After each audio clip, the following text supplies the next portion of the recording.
Hello everyone. Today I'm going to share one of my favorite breakfast recipe. As a mother of a baby and a working woman, আমাকে খুব ঝটপট breakfast বানাতে হয়. But breakfast is one of my favorite meals of the day, so it needs to be delicious. Today I'm going to share one kind of pizza for breakfast, but it is really healthy and delicious. আর পিৎজার সাথে খাওয়ার জন্য side dish হিসেবে আজকে আমি ব্রেডটা butter দিয়ে toast করে নিব। এর জন্য আমি ব্রেডগুলোকে পিস পিস করে আগে কেটে নিচ্ছি। আর পিৎজা বানানোর জন্য আমি আমার ফ্রিজে যা ভেজিটেবল আছে আমি সেগুলাই নিই। আমার ফ্রিজে আজকে ক্যাপসিকাম ছাড়া কোনো ভেজিটেবল নেই। আপনারা চাইলে ক্যারট, টমেটো, মাশরুম এগুলো ইউজ করতে পারেন। আমি এখানে ক্যাপসিকাম কেটে নিচ্ছি। তারপর আজকে আমি ইউজ করব হট ডগ। না থাকলে আপনারা স্কিপ করতে পারেন। হট ডগটাকেও আমি ছোট ছোট করে কেটে নিচ্ছি। তারপর আমি আজকে ইউজ করব টোফু। তো আমার ফ্রিজে টোফু ছিল তাই আমি টোফু ইউজ করছি। আপনারা এটাও স্কিপ করতে পারেন। আমি একটু টোফু নিব, সেটাকে আমি ছোট ছোট করে কেটে নিচ্ছি। আর আমি আজকে সাথে নিব ওটস। আমি এখানে 1/4 কাপের মতন ওটস নিয়েছি। একটু পানি দিয়ে আমি এটা মাইক্রোওয়েভে 1 মিনিটের জন্য কুক করে নেব। ওটস আমার একদমই পছন্দ না, বাট এখানে কানাডা আসার পর দেখলাম যে oats is one of the recommended food and it's really healthy, so I try to add it on my mill.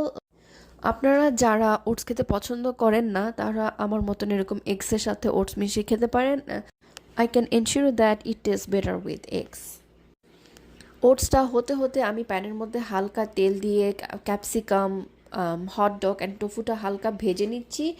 1 minute পর ওটসটা মাইক্রোওয়েভ থেকে বের করে আমি এর সাথে 3টা ডিম ফেটিয়ে নিব। আর অ্যাড করে দিচ্ছি পরিমাণ মতো লবণ। আপনারা লবণটা ভেজিটেবলস এবং ডিম ওটস সব মিলে যতটুকু লাগবে ততটুকু অ্যাড করবেন। আমি এর সাথে মিক্স করব একটু ব্ল্যাক পেপার। সো সব কিছু ভালোভাবে একসাথে মিশিয়ে নিচ্ছি।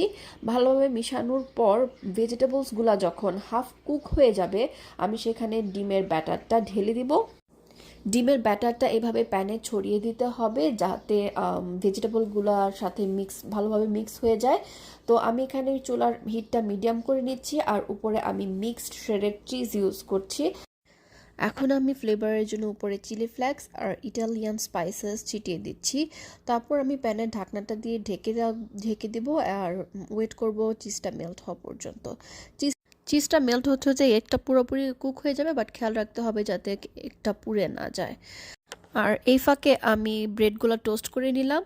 আর আজকে আমি সাথে দুধ চা নিয়েছি, 1 কাপ গরম গরম দুধ চা তো স্বাভাবিকভাবেই সবার সকালটাকেই সুন্দর করে দেয়। পিৎজাটা হয়ে এলে আমি প্যান থেকে নামিয়ে আমি আমার ব্রেকফাস্ট প্লেট সাজিয়ে নিয়েছি। আর পুরো ব্রেকফাস্টটা বানাতে আমার 15 মিনিটের মতন সময় লেগেছে। আপনারা কেউ ট্রাই করে থাকলে কমেন্ট সেকশনে আমাকে জানাতে ভুলবেন না যে কেমন লেগেছে। আজকে এই পর্যন্তই। আল্লাহ হাফেজ।